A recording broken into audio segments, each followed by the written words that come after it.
Guys YouTube വീഡിയോയിലേക്ക് എല്ലാവർക്കും സ്വാഗതം. യൂട്യൂബ് വീഡിയോയുടെ ബിഗ് ബോസ് ടോക്കാണ്. മുടിച്ചിടലാം. ഇന്നലെ ആദ്യത്തെ ദിവസമായിരുന്നു, അതായത് സീസൺ 7 ലോഞ്ചിങ് നടന്നു. കുറേ കണ്ടസ്റ്റൻസുകളെ നമ്മളെ മുന്നിലേക്ക് തന്നു. ആദ്യമേ പറയാം, ബിഗ് ബോസ് ആദ്യത്തെ ദിവസം ബിഗ് ബോസിന്റെ പണി ചെയ്തിട്ടുണ്ട് കേട്ടോ. തകർത്തിട്ടുണ്ട്. അതായത് വളരെ മികച്ച പ്രസന്റേഷൻ ആയിരുന്നു, ഗംഭീരം. ഇനി ആങ്കർ നമ്മുടെ ലാലേട്ടൻ അടിപൊളിയായിരുന്നു, തീയായിരുന്നു, ആള് പൊളിച്ചടിക്കുന്ന എൻ്റെ മോനെ. അതായത് സിനിമയുടെ ഡയലോഗുകളും നമുക്കറിയാലോ, ലാലേട്ടിൽ നിന്ന് വരുന്ന ഈ ഡയലോഗ് വരുമ്പോൾ ആ ഒരു ഗൂസ്ബം ഫീൽ ഉണ്ടല്ലോ, തീപ്പൊരി, ആ ഒരു ഫയർ കിട്ടി സത്യം. എന്നിട്ട് ഈ ഒരു ബിഗ് ബോസിന്റെ മൊത്തം കൺസെപ്റ്റ് ഉണ്ടല്ലോ, അതുമായി ബന്ധപ്പെടുത്തി ഇത് പറഞ്ഞുകൊണ്ട് തന്നെ ഭയങ്കര രസമായിരുന്നു. അത് തൊട്ടൊക്കെ തന്നെ തീ പാർച്ചാണ് തുടങ്ങിയിരിക്കുന്നത്. ഇനി അങ്ങോട്ട് എങ്ങനെ പാറും എന്നുള്ളത് നമുക്ക് നോക്കി കണ്ടാൽ മതി. ആദ്യത്തെ ദിവസം പാറിച്ചിട്ടുണ്ട്, നല്ല വെടിപ്പായിട്ട് പണിയെടുത്തിട്ടുണ്ട് രണ്ടുപേരും. ഒന്ന് ലാലേട്ടനും ഒന്ന് ബിഗ് ബോസും. പിന്നെ ബിഗ് ബോസിന്റെ സൗണ്ട് എന്തോ ഒരു പ്രശ്നം പോലെ ഫീൽ ചെയ്യുന്നുണ്ട്. പിന്നെ ലാലേട്ട എന്ന് വിളിക്കുന്നത് എന്തോ ഒരു പവർ കുറവുള്ളത് പോലെ, അതായത് ലാലേട്ടന്റെ താഴെ ബിഗ് ബോസിന്റെ പവർ വന്നതുപോലെ ഫീൽ ചെയ്യുന്നുണ്ട്. ലാലേട്ടനുള്ള ടീച്ചറിലൊക്കെ ഒന്ന് ഞെട്ടിച്ചെട്ടിച്ച് ബിഗ് ബോസ് ഒന്ന് ചെറുതായിട്ട് ഞെട്ടി. അതെ അല്ലേ, സംഭവം മോഹൻലാൽ, മിസ്റ്റർ മോഹൻലാൽ എന്ന് പറയുമ്പോഴാണ് ആ രണ്ടുപേർക്കൊരു വലിപ്പം, ബിഗ് ബോസിനും ലാലേട്ടനും ഒരു വലിപ്പം ഉണ്ടാവുള്ളൂ. പിന്നെ അത് മാത്രമല്ല, ലാലേട്ട എന്ന് വിളിച്ച് ബിഗ് ബോസ് താഴെ പോകുമ്പോൾ ബിഗ് ബോസ് എന്നുള്ള ആ പേരുണ്ടല്ലോ, അതായത് ഏറ്റവും വലിയ ബോസ്, അതായത് ലാലേട്ടൻ പോലും ബിഗ് ബോസിനെ പേടിക്കുന്ന ഒരു സംഭവമുണ്ട്. അങ്ങനെ ആ രീതിയിലാണല്ലോ അതിന്റെ കൺസെപ്റ്റ്. പക്ഷെ അങ്ങനെ ഇവിടെ വരുന്നില്ല. ഇവിടെ ബോസ് ലാലേട്ടൻ തന്നെ ആയി മാറി. ഒരു സമയത്ത് ഇത് വരുന്നുണ്ട്, അതായത് വീണ്ടും എൻ്റെ മഴയത് നിർത്തരുത് എന്ന് ബിഗ് ബോസ് ലാലേട്ടനോട് പറയുന്നുണ്ട്. അപ്പോൾ ഞാൻ കുറച്ച് കഴിഞ്ഞിട്ട് പറയാം, എന്തിനും ഇപ്പം തന്നെ തിടുക്കം കൂട്ടുന്നതെന്നൊക്കെ ചോദിച്ചപ്പോൾ അപ്പോൾ പറയാൻ സമയമായി എന്നുള്ളത് ഈ ഒരു ഡയലോഗ് വന്നപ്പോൾ തോന്നി. അപ്പോൾ ആ രീതിയിൽ ആ സമയത്ത് മാത്രമേ ലാലേട്ടൻ്റെ മുകളിൽ ബിഗ് ബോസ് ഉള്ളൂ എന്നുള്ളത് തോന്നിപ്പോയിട്ടോ. അതൊരു പ്രശ്നമായിരുന്നു. ഇനി അങ്ങോട്ട് 7 ദിവസം മൂപ്പര് തന്നെ അല്ലടാ, ബിഗ് ബോസ് 7 ദിവസമല്ലേ ലാലേട്ടൻ വരുള്ളൂ. തുടക്കത്തിലെങ്കിൽ അത് പോട്ടേന്ന്, അത് വിട്ടുകളയാ, അത്രേ ഉള്ളൂ. അല്ല, അതങ്ങനെ വിട്ടുകളയാൻ പറ്റില്ല. ബിഗ് ബോസ് ശരിക്കും ശ്രദ്ധിക്കേണ്ട കാര്യമാണ്. ബിഗ് ബോസ് എപ്പോഴും മുകളിലായിരിക്കണം. ഇനി അങ്ങോട്ട് ബോസ് തന്നെ ആയിരിക്കും. ബോസ് ആയിരിക്കണം. അതായത് ഈ കണ്ടസ്റ്റൻസുകളെ മാത്രം ബോസ് ആയ പോരാ, ഏറ്റവും വലിയവൻ, അതാണ് ബിഗ് ബോസ്. ഓക്കെ, എന്തായാലും ലാലേട്ടൻ്റെ പ്രസൻറ്റേഷൻ, അതായത് ലാലേട്ടൻ്റെ അവതരണം ഗംഭീരമായിരുന്നു. ആളുടെ ലുക്ക് സൂപ്പറായിരുന്നു, കോൺഫിഡൻസ്, കോസ്റ്റ്യൂം ഒരു രക്ഷയില്ലായിരുന്നു. മുണ്ടും പിടിച്ച ഒരു വരവ്, ആ വീട് എന്താണത്, അത് അതിന്റെ അപ്പുറം സൂപ്പർ. എനിക്ക് തോന്നുന്നു ഏറ്റവും അടിപൊളി ബിഗ് ബോസിന്റെ ഹൗസ്. അതെ, അതായത് ഒന്ന് നല്ല കാറ്റും വെളിച്ചവും ഏരിയ, എല്ലാവർക്കും എല്ലായിടത്തും എല്ലാവരെയും കാണാം. അത് ഭയങ്കര ഗുണമുള്ളൊരു കാര്യമാണ്. പിന്നെ ഭയങ്കര കളർഫുള്ളാണ്. പിന്നെ വിസിബിലിറ്റി ഉണ്ട്. അതായത് ചില ഇടങ്ങളിലൊക്കെ ഇപ്പോൾ നമ്മൾ പെട്ടിക്കൂട് പോലെ അതിനകത്തേക്ക് കയറി കഴിഞ്ഞാൽ പിന്നെ ആരും കാണാത്തൊരവസ്ഥ, അങ്ങനെ ഒരുപാട്, അങ്ങനെ ഒരു സംഭവം പാടില്ല. അത് പ്രത്യേകിച്ച് കഴിഞ്ഞ സീസണിലൊക്കെ ഭയങ്കരമായിരുന്നു. അത് നല്ലപോലെ ശ്രദ്ധിച്ചിട്ടുണ്ട്. അതെ, അത് നന്നായിട്ടുണ്ട്. പിന്നെ നല്ല ഡിസൈനാണ്. പിന്നെ ജയിലിന്റെ ഡിസൈൻ അടിപൊളിയായിരുന്നു, ചെരിഞ്ഞുകൊണ്ടുള്ള കമ്പിയൊക്കെ ചെരിച്ചിട്ടുണ്ട്. അതെ, അത് ഗംഭീരം തന്നെയാണ്. അതിനകത്തൊരു മറ്റേ ചെരിഞ്ഞൊരു മെത്തയോ സാധനം ഉണ്ടല്ലോ, അങ്ങനെയൊക്കെ കിടക്കണം. അത് ശരി, ഞാൻ കണ്ടപ്പോ ഞാൻ വിചാരിച്ചു മറ്റേ നമ്മൾ ഈ ജിമ്മില് വയറിനടിക്കില്ലേ, ആ സാധനം ചരിച്ചിട്ടുണ്ട്. അതൊക്കെ ആയിരിക്കും ചിലപ്പോ പണിഷ്മെന്റ്. അല്ലേ, ഇത് മണിയറല്ലാന്ന് പ്രത്യേകം പറയുന്നുണ്ട്. അതാണ്, ഇത് ജയിലാണ്, അല്ലാതെ മണിയറയല്ല. അത് ചിലർക്കുള്ള കൊട്ട. ഓക്കെ, എന്തായാലും അതിനുശേഷം നമുക്ക് ഇവരുടെ യഥാർത്ഥ കൺസെപ്റ്റ് കാണിച്ചു. പണിപ്പുര സംഭവം നമ്മൾ ഇന്നലെ അറിഞ്ഞ കുറച്ച് ഇൻഫർമേഷൻ ഉണ്ടായിരുന്നു, അത് തെറ്റാട്ടോ. അതായത് ഇതിലൊരു ടാസ്ക് നടന്നതിന് ശേഷം നടന്ന ചില സംഭവങ്ങളുണ്ടല്ലോ, അത് തെറ്റായിരുന്നു. സംഭവം പണിപ്പുരയിൽ ഇവരുടെ എല്ലാ സാധനങ്ങളും വാങ്ങി വെക്കും. പിന്നെ ഈ ടാസ്ക് കഴിഞ്ഞതിന് ശേഷം അതിൽ നിന്ന് ജയിച്ച 3 പേർക്ക് പ്രത്യേക പരിഗണന, അവർക്ക് ഇവരുടെ സാധനങ്ങൾ കൊടുക്കും. ബാക്കിയുള്ളവർ തല്ലി പിടിക്കണം, ഏത് ഈ ബാഡ്ജിന് വേണ്ടിയിട്ട്. അതാണ് ഇതിലൊരു ടാസ്ക് ആയിട്ടുള്ളത്. ടാസ്കിലേക്കൊന്നും കടക്കുന്നില്ല, കാര്യത്തിലേക്ക് വരാം. ഓരോ കണ്ടസ്റ്റൻസുകൾ വന്നതല്ലേ, ഓരോ 1.5 വരവ് തന്നെയായിരുന്നു കേട്ടോ. ഫസ്റ്റ് തന്നെ ഭയങ്കര ഇതായിരുന്നു. സാധാരണ എല്ലാ പ്രാവശ്യവും കോമണറിനെ ലാസ്റ്റിലേക്ക് മാറ്റി, ഏറ്റവും ലാസ്റ്റ് ആയിരിക്കും കോമണറിനെ വിളിക്കണത്. ഇതെന്താണെങ്കിലും ഫസ്റ്റ് തന്നെ കോമണറിനെ അങ്ങ് വിളിച്ചു. Aneesh T V, Aneesh V S, എവിടെയെങ്കിലും അനീഷ് വി പി, അല്ല അനീഷ് എന്തോ ആണ്. അതായത് ആളിത് എടുത്തെടുത്ത് പറയുന്നുണ്ട്, അതുകൊണ്ടാണ് ഞാനിത് പറയുന്നത്. അത് നമ്മള് ചിലരുടെ പേര് ചോദിച്ചു കഴിഞ്ഞാലേ ചിലരുണ്ടോ അങ്ങനെയല്ല, കൃത്യമായിട്ട് അതായത് ഇനീഷ്യലും മറ്റേ വെള്ളിയും മറ്റേതും അത് മൊത്തം പറയുന്ന ചില ആൾക്കാരുണ്ട്. അതിൽ പെടുന്ന ഒരാളാണ് അനീഷ്. എന്തായാലും എന്തൊക്കെയോ ചില പ്രത്യേകതകളുണ്ടെന്ന് തോന്നുന്നു ആൾക്ക്. മൈജി തെരഞ്ഞെടുത്ത കോമണറായിട്ട് വന്നിരിക്കുന്നത് അനീഷാണ്, തൃശ്ശൂർക്കാരൻ. തൃശ്ശൂരിന് എന്തോ ഒരു ആളെന്തോ വീണ്ടും ആവർത്തിച്ച് പറയുന്നൊരു സാധനം ഉണ്ടായിരുന്നല്ലോ, കൃഷി സമൃദ്ധമായ തൃശ്ശൂർ നഗരം അല്ലേ? അത് വീണ്ടും ആള് ഇതിനെ കുറിച്ച് ചോദിച്ചാൽ ഇപ്പൊ നമ്മളിപ്പോ നീ ഇപ്പൊ ഏത് നാട്ടുകാരെന്ന് ചോദിച്ചു കഴിഞ്ഞാൽ നമ്മൾ മലപ്പുറം എന്ന് പറയും. വിശേഷണം കൊടുത്ത് നമ്മൾ ഒരു തവണ പറഞ്ഞു കഴിഞ്ഞാൽ പിന്നെ ഇത് ചോദിച്ചു കഴിഞ്ഞാൽ അതേ വിശേഷണം വെച്ച് പറയുന്നുണ്ടെങ്കിൽ അവരുടെ ഞാൻ അവർക്ക് എന്തോ ഒരു ഇത് കൊടുക്കാറുണ്ട്. അവര് ഇവരിങ്ങനെ എന്ന് എനിക്ക് തോന്നാറുണ്ട്, ഉള്ളത് ഓപ്പണായിട്ട് പറയാലോ. അങ്ങനെ തോന്നി, അത് ഞാൻ അവിടെ പിടിച്ചു. ഇത് ആവർത്തിച്ചപ്പോ തന്നെ പിടിച്ചു. ഇത് ഒരാൾക്കല്ല തോന്നിയിരിക്കുന്നത്, അതെനിക്ക് ഇന്നലെ ഇത് കഴിഞ്ഞപ്പോ തന്നെ മനസ്സിലായി. കണ്ടമാനം മെസ്സേജ് ഇങ്ങനെ വരുന്നുണ്ട് അനീഷ്. എന്തായാലും ആള് ലീവൊക്കെ എടുത്ത് വാഴ നോക്കുന്ന കൃഷി നോക്കുന്ന ഒരാളാണ്. പിന്നെന്തായിരുന്നു, സ്ത്രീ വിരുദ്ധതയാണ് ആളുടെ അഹങ്കാരം എന്നൊക്കെയാണ് ലാലേട്ടൻ തന്നെ അത് പറഞ്ഞപ്പോ ഞാൻ ഇങ്ങനെയാണോ ആള് ഡിവോഴ്സ് ആയി എന്ന് എഴുതിയിട്ട് സ്ത്രീ വിരുദ്ധത കൊള്ളാലോ, വെറുതെ പറഞ്ഞതായിട്ട് എനിക്ക് ഫീൽ ചെയ്ത് കേട്ടോ. പിന്നെ ആളതിന് ശ്രമിക്കുന്നുണ്ട്. അതിനകത്ത് എത്തിയതിനു ശേഷം അത് നല്ല ഒന്ന് ലാലേട്ടൻ കൊടുത്തില്ലേ, അപ്പൊ ഇനി ഇത് അത് മെയിൻറ്റെയിൻ ചെയ്ത് കൊണ്ടോണല്ലോ. അയ്യോ, ആളെ അങ്ങോട്ട് ചെന്ന് കാണണം. തിരുമനസ് ഇങ്ങോട്ട് വരില്ല ആരും കാണാൻ. അതായത് കോമണറായിട്ട് കയറിയ ആള് ഫേമസ് ആയിട്ടുള്ള ആൾക്കാരെ കാണുമ്പോൾ ആരാ എന്താ ചെയ്യുന്നത് എനിക്കറിയില്ല. ഇതിന്റെ ഏറ്റവും വലിയ ഒരു സംഭവം എന്താ അറിയോ, നിന്റെ അനിയൻ പറഞ്ഞത് തന്നെ എനിക്ക് പെട്ടെന്ന് തോന്നിയത്. അതായത് ആദ്യം വിളിച്ചത് കോമണറിനെ, ആദ്യം ഭർത്താവ് പോകുന്നതും കോമണറായിരിക്കും. കാരണം അജാതി ആറ്റിറ്റ്യൂഡും വെറുപ്പിക്കലുമാണ് ആള്. അനുമോള് കേറി വരുമ്പോ കാണിച്ചു കൂട്ടണ എന്റെ പൊന്നട ആളിയാ, എന്താണ് അവിടുന്ന് അനുമോളോട് ചോദിച്ചല്ലേ പറയുന്നതൊക്കെ എന്താ ഓടിയായിരുന്നു കേട്ടോ. എന്തായാലും ആളെന്തായാലും നന്നായിട്ട് വെറുപ്പിക്കും തോന്നുന്നു. പിന്നെ ഒറ്റപ്പെടൽ സ്ട്രാറ്റജി മെയിനായിട്ട് ആളുടെ ആദ്യത്തെ ആയുധം എന്ന് തോന്നുന്നു. കാരണം ഇവിടെ ആൾക്കാരൊക്കെ വരുമ്പോൾ അവരെ സ്വീകരിക്കുമ്പോൾ എല്ലാവരും അവിടെ കൂടുന്നേ, അപ്പോൾ ആളിങ്ങനെ നടക്കുക അരിച്ചുവിട്ട്. പിന്നെ ഒരു യാന്ത്രികത ഉണ്ട് ആൾക്ക്. പെട്ടെന്ന് കുറെ സംഭവങ്ങളൊക്കെ ആള് പറയുന്നത് കേട്ടപ്പോൾ എനിക്ക് പെട്ടെന്ന് ഓർമ്മ വന്നത് നമ്മുടെ നവീൻ വന്ന് ബിഗ് ബോസിന്റെ ഉള്ളിൽ കയറിയതായിരുന്നു. പഴയ സീസൺ 4 നവീൻ വന്ന് കയറിയപ്പോ കണ്ടില്ലായിരുന്നോ,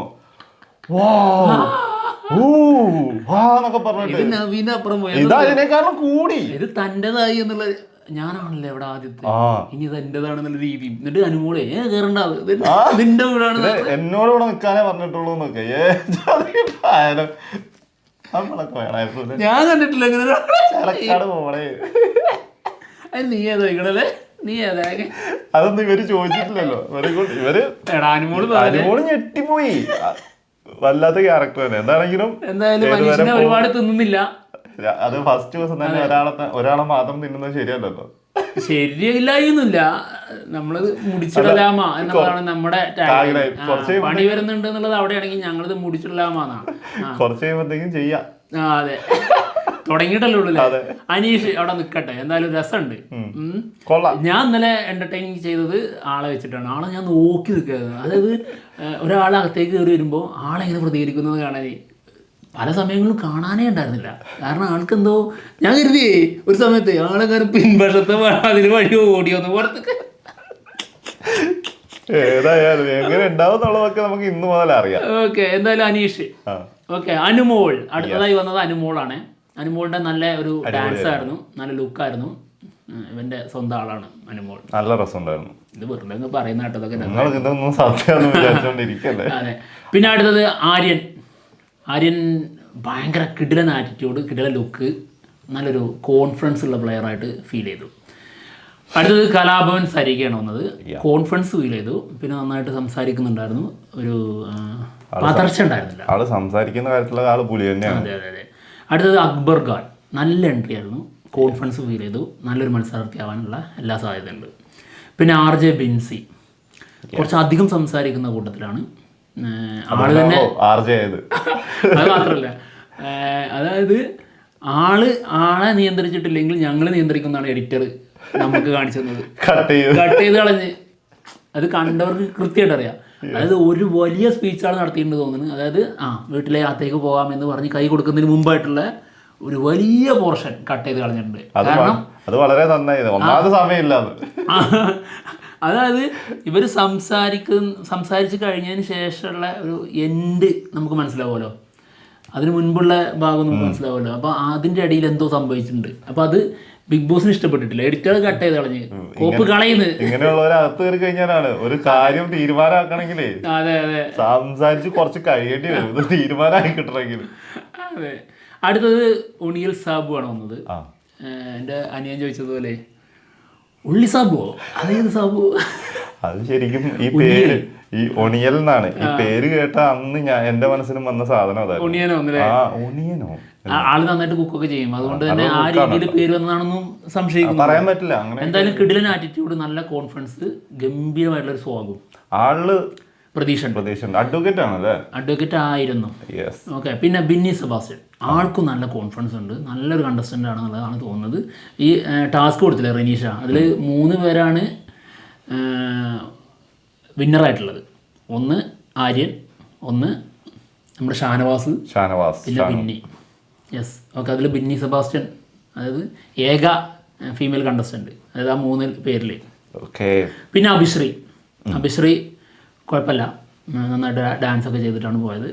പിന്നെ അടുത്തത് രേണ ഫാത്തിമ, ഒരു കൊച്ചു കുട്ടി, ഒരു ക്യൂട്ട്നെസ് വാരി എറിഞ്ഞ് ഒരു കുട്ടി അതിനകത്തേക്ക് കയറി വന്നിട്ടുണ്ട്.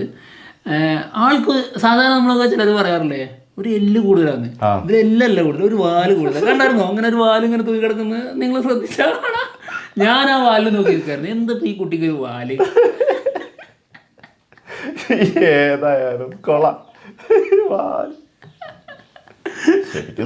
നമുക്കൊക്കെ ഉണ്ടാവും ഓരോ വാല്, എല്ലാവർക്കും വാലുകൾ ഉണ്ടാവാം. പക്ഷേ ആ വാല് നമ്മൾ അതിനകത്ത് കൊണ്ടുപോകരുത്, അത് പുറത്ത് നിർത്തിയിട്ടുണ്ടല്ലോ. അല്ലേ, അവളെ വാല് അവള് പുറത്ത് നിർത്തിയിട്ടുണ്ട് കാമുകനെ. ഇത് വേറൊരു വാല്, ശരിക്കും ഒരു ചെറിയ കുഞ്ഞു വാല്. അയ്യോ. അടുത്തത് മുൻഷി രഞ്ജിത്ത്, രസമായിരുന്നു, നല്ലൊരു എന്റർടൈനർ ആവാനുള്ള സാധ്യത കാണുന്നുണ്ട്. ആളാണ് ഇതിലെ ഒരു കാരണവർ. പിന്നെ ഇതാണ് അതായത് ഭാഗ്യം ചെയ്ത ആള്, ഹിന്ദി ബിഗ് ബോസിൽ നിന്ന് നേരെ മലയാളം ബിഗ് ബോസിലേക്ക്. അതായത് അങ്ങനെ അവസരം ആർക്കും കിട്ടാറില്ല എന്നുള്ളതാണ് അവർ പറഞ്ഞത്. അങ്ങനെ കിട്ടിയാൽ ഇപ്പം എന്താകുക എന്നുള്ളത് കണ്ടറിയാം. ജെസ്സിലെ കിട്ടിയാൽ എന്താ സംഭവിക്കാന്നുള്ളത് കണ്ടറിയാം. അതെ. പിന്നെ സരിക, അതായത് ആങ്കർ, ആൾക്ക് നല്ല നെർവസ് ആയിരുന്നു ആള്. അത് ലാരട്ടൻ തന്നെ ചോദിക്കുന്നുണ്ടായിരുന്നു, ഒരു ടെൻഷൻ ഉണ്ടായിരുന്നു. കാരണം ലാരട്ടൻ്റെ മുമ്പിൽ എത്തിക്കഴിഞ്ഞാൽ നമുക്കൊരു ഇതുണ്ടാവുമല്ലോ. നമ്മളൊക്കെ ആണെങ്കിൽ മുള്ളും അല്ലേ, നമ്മളിങ്ങനെ വരുമ്പോ തന്നെ ഇങ്ങനെ വിറച്ചോണ്ടായിരിക്കും വരിക, വാക്കൊന്നും ഉണ്ടാവൂല, സംസാരിക്കാനൊന്നും ഉണ്ടാവൂല. പിന്നെ ഷാനവാസാണ് വന്നത്, ഗംഭീരമായിരുന്നു കേട്ടോ. ഷാനവാസിൻ്റെ എല്ലാം പ്രൊഫൈല്, ആളുടെ മൊത്തം പരിപാടികൾ, നല്ല ഒരു പ്രതീക്ഷ. വർഷങ്ങൾക്ക് ശേഷം അങ്ങനെ ബിഗ് ബോസിന്റെ സ്റ്റേജിൽ കണ്ടു. കൊറേ കാലം സോഷ്യൽ മീഡിയ ഭരിച്ചുകൊണ്ടിരിക്കുകയാണ് ബിഗ് ബോസ് എൻട്രി എന്ന് പറഞ്ഞിട്ട്. എന്തായാലും ആ ഇന്ദ്രൻ എന്ന് പറയുമ്പോൾ കിട്ടുന്ന പവർ ഉണ്ടല്ലോ, അതൊരു പവറാണ്. അത് ഷാനവാസ് എന്ന് പറയുന്നതിനേക്കാൾ അപ്പുറമാണ് ഇന്ദ്രൻ വരുന്നുണ്ട് എന്നുള്ളൊരു പവർ. എന്താണ് ആ ഒരു അക്ബർ കയറി ചെല്ലുമ്പോൾ പറയുന്നില്ലേ ഇന്ദ്രൻ ഫാൻ എന്ന് പറയുന്നില്ലേ, അതെന്തൊരു രസം. പിന്നെ നെവിനാണ് വന്നത്, പൂച്ചയാണല്ലേ, കടിച്ച് മാന്തുന്നല്ലേ പറഞ്ഞത്. മതി. അടുത്ത കോമഡി ആയിരിക്കും അത്. അതിലാ നൂറ, നോർമലായിട്ടുള്ള എൻട്രി, പ്രത്യേകിച്ചൊന്നും പറയാൻ തോന്നിയിട്ടില്ല. പിന്നെ സൈഫ്യ സന്തോഷ്, ആളുടെ ഡാൻസ് അടിപൊളിയായിരുന്നു, നല്ല പെർഫോമൻസ് ആയിരുന്നു, നല്ല ഡാൻസർ. അതെ. പിന്നെ രേണു സുധി, ഇതാണ് എല്ലാവരും ഞെട്ടിച്ചുകൊണ്ട് ഉള്ള എൻട്രി. ആളുടെ കോസ്റ്റ്യൂം ഞാനിങ്ങനെ നോക്കിയിരിക്കുമായിരുന്നു, എന്ത് കോസ്റ്റ്യൂമായിരിക്കും ആളുടെ. ആൾ സാരിയിലാണ് വന്നത്, നന്നായിട്ടോ. എന്തായാലും രേണു സുധിയുടെ വെൽക്കം എന്ന് പറഞ്ഞപ്പോൾ ആരട്ടോട് വെൽക്കം നമ്മൾ ടെൻഷൻകാരന് ചെയ്യടാവാ, എനിക്കത് കണ്ടപ്പോൾ പറഞ്ഞു. അല്ലെങ്കിൽ ഇതാണ് ഇപ്പൊ നമ്മൾ ഇതിന്റെ നിനക്കൊന്നും പറയാനില്ല. അല്ല, നിനക്ക് പാവം തോന്നുന്നു, അത് പോട്ടെ. ഞാൻ രേണു സുധിന്റെ മലപ്പുറം ഏരിയ സെക്രട്ടറി പ്രസിഡന്റോ എന്താണെന്ന്, ആർമിന്റെ പ്രസിഡന്റ്, മെയിൻ ആളാട്ടോ ഞാൻ. അതായത് മലപ്പുറം രേണു സുധി മലപ്പുറം ഫാൻസ് പ്രസിഡന്റ്. രേണു സുധി സൂപ്പറായിരുന്നു. പിന്നെ രേണു സുധി നമ്മുടെ എന്താണ് സുധിച്ചേട്ടൻ്റെ കാർഡുമായിട്ടാണ് വന്നിരിക്കുന്നത്. അത് വ്യക്തമായിട്ട് മനസ്സിലായി. അത് പിന്നെ ആള് എല്ലാ ഇന്റർവ്യൂവിലും എവിടെ പോയാലും അത് യൂസ് ചെയ്യാറുണ്ട്. അത് വളരെ മികച്ച രീതിയിൽ ഇവിടെ യൂസ് ചെയ്തിട്ടുണ്ട്. കയറി കാലെടുത്ത് വെച്ചപ്പോൾ തന്നെ സുധിച്ചേട്ടാ ഞാൻ വന്നു എന്നാണ്. പക്ഷേ അത് ഗുണം ചെയ്തിട്ടുണ്ട് തോന്നുന്നില്ല ചിലർക്ക്. അതിനകത്ത് എന്താ പ്രശ്നം എന്ന് പറയും, കുറച്ച് ഓക്കെയാണ്. ഇത് തന്നെ ഇറക്കിക്കൊണ്ടിരുന്നാല് ഒരു ഉപകാരം ഇല്ലാണ്ടായി പോകും. പിന്നെന്താ പറയുക, ഞാൻ ഈ പരിപാടി കഴിഞ്ഞതിന് ശേഷം ലൈവ് കണ്ടിട്ടുണ്ടായിരുന്നു. ആ സമയങ്ങളിൽ അത് യൂസ് ചെയ്തു. അങ്ങനെയാണെങ്കിൽ വലിയ കുഴപ്പമൊന്നും ഉണ്ടാവില്ല. അതിനെക്കുറിച്ച് ചോദിക്കുന്ന സമയത്ത് പറയാന്നല്ലാതെ എപ്പോഴും എന്തിനും ഏതിനും അത് തന്നെ പറഞ്ഞുകൊണ്ടിരുന്നിട്ടുണ്ടെങ്കിൽ അത് ഭയങ്കര പ്രശ്നം തന്നെയായിരിക്കും. പിന്നെ ആ സമയത്ത് അത് ഓർമ്മ വരിക എന്നുള്ളത് നല്ല കാര്യം തന്നെയാണ്. അവിടെ പെട്ടിയൊക്കെ എടുത്തിട്ടാണ് ആള് അകത്തേക്ക് കയറിയുള്ളത്. പിന്നെ അടുത്തത് അപ്പാനി ശരത്ത്, നല്ല അടിപൊളി ഒരു എൻട്രി ആയിരുന്നു, കൊള്ളായിരുന്നു. യെസ്, അങ്ങനെ എല്ലാരും അകത്തെത്തിയിട്ടുണ്ട്. ബാക്കി ഇനി കണ്ടറിയാം എന്താവും എന്നുള്ളതൊക്കെ കണ്ടറിയാം. പിന്നെ അതിനുശേഷം, അതായത് ഈ ഒരു ബാഡ്ജിന് വേണ്ടി നമ്മൾ നേരത്തെ പറഞ്ഞു, ടാസ്കിൽ വിജയിച്ച 3 പേര്, അവരിൽ നിന്ന് ഈ ബാഡ്ജ് തട്ടിപ്പറിച്ചു കഴിഞ്ഞാൽ അവർക്ക് അവരുടെ പെട്ടി തിരിച്ചു കിട്ടും, മറ്റേ നഷ്ടപ്പെട്ടവരത് തിരിച്ചു പോകും. അപ്പോൾ അതിന് വേണ്ടിയിട്ട് സ്ത്രീകൾ മൊത്തം, അതായത് ലേഡീസ് മൊത്തം തമ്മിൽ അങ്ങോട്ടും ഇങ്ങോട്ടും അല്ലേ അടിയൊന്നുമില്ല കേട്ടോ. പലരിലും പല രീതിയിൽ അടി തുടങ്ങി എന്നൊക്കെയുള്ള രീതിയിൽ തുടങ്ങാൻ പോകണല്ലോ. പക്ഷെ ഇത് അടിയായിരുന്നില്ല. നല്ല, അതായത് സ്പോർട്സ്മാൻ സ്പിരിറ്റോടെ അവർ ചിരിച്ചുകൊണ്ട്, നമ്മളിപ്പം രസത്തിലുള്ള രീതിയിലുള്ള കൊത്തിപ്പറികളും ആ രീതിയിലുള്ള ശ്രമങ്ങളും ആയിരുന്നു. കൂട്ടത്തോടെ ആയിരുന്നു. പക്ഷെ ആണുങ്ങൾ അതിൻ്റെ ഇറങ്ങി തിരിച്ചു കഴിഞ്ഞാൽ അവിടെ പലതും സംഭവിക്കും. അപ്പോഴാണ് അടിയൊക്കെ തുടങ്ങാൻ പോകുന്നത്. അപ്പോൾ ബിഗ് ബോസ് ഇടപെട്ടു. എന്നിട്ട് എല്ലാവരും വിളിച്ചു വരുത്തിയിട്ട് പറഞ്ഞു, അതായത് നിങ്ങൾ ശ്രദ്ധിക്കും, പരിപാടി ഇപ്പൊ തന്നെ ഇത്ര ഓവറാക്കണ്ട, ശ്രദ്ധിക്ക്, ആരെങ്കിലും ഒരാളെടുത്തിട്ട് പോകുന്നു. അതായത് അതൊക്കെ ഒരു തന്ത്രപരമായി കൈക്കലാക്കണമെന്ന് ബിഗ് ബോസ് അതിന്റെ കൂട്ടത്തിൽ പറയണമായിരുന്നു. അല്ലാതെ അടി പിടിച്ച് നിങ്ങൾ ഒരാളെ പിടിച്ചു വെച്ചിട്ട് കെട്ടിയിട്ടിട്ട് വലിച്ച് കൊണ്ടുപോകണമെന്ന് അത് പാടില്ല എന്നും കൂടി പറയണമായിരുന്നു. അതെ, ഇനി അതിനായിരിക്കും ശ്രമം. അതെ, അതാണ് അവിടെ നടന്നുകൊണ്ടിരുന്നത് രാത്രി. എന്താണെങ്കിലും എന്തായാലും നല്ല ലൈവായിട്ട് എല്ലാവരും നിൽക്കുന്നുണ്ട് കേട്ടോ. അത് വേറെ കാര്യം, അങ്ങനെ വേണല്ലോ. തുടങ്ങിയ സമയത്ത് മുതൽ ലൈവ് അല്ലാത്തൊരൊറ്റ ആളുള്ളൂ, അനീഷ് ഒറ്റയ്ക്ക് ലൈവാകാൻ നോക്കിക്കൊണ്ടിരിക്കുകയാണ്. അനീഷിന്റെ ആളാ ഞാൻ. രണ്ടുപേരായോ? തട്ടി ഇപ്പൊ തന്നെ തട്ടി. അനീഷ് ഫാൻസ് അസോസിയേഷന്റെ മെയിൻ ആളാണ് ഞാൻ. അപ്പൊ അധികം സമയത്തേക്കൊന്നുമില്ല അസോസിയേഷൻ, പെട്ടെന്ന് തീരുമാനമാകുന്നു. ആന്നല്ല, നോക്കിക്കോ, അടിച്ചു കയറാൻ പോണത് ആളായിരിക്കും ചിലപ്പോ. അതായത് നമ്മള് നോർമൽ ആയിട്ടുള്ള ആൾക്കാരില്ലേ, അവരെ അല്ല ബിഗ് ബോസിൽ ആവശ്യമൊന്നല്ല. ആ സമയം അവരായിരിക്കും കൂടുതൽ തിളങ്ങുക. ജനങ്ങൾ അങ്ങനെയാണേ, ജനങ്ങൾ നോക്കിയിട്ട് ജനങ്ങൾ ഇപ്പൊ ജിൻഡൊക്കെ വിന്നറായില്ലേ, വളി വിട്ടിട്ട് മൈക്ക് വെച്ചെടുത്ത ആളെ. എനിക്ക് നീ ഇപ്പൊ ചിരിച്ചപ്പോ എനിക്ക് ആരും ഓർമ്മ വന്നത് മൈത്രേൻ ഉണ്ടല്ലോ. മൈത്രേൻ ഓരോ പോയിന്റ് അടിച്ചു കഴിഞ്ഞിട്ട് ഒരു ചിരിയുണ്ട്,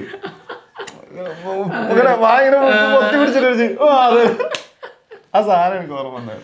തങ്ക് കൊടുത്തു കഴിഞ്ഞിട്ട് ഒരു ചിരി, എന്താണ് കൊള്ളാം.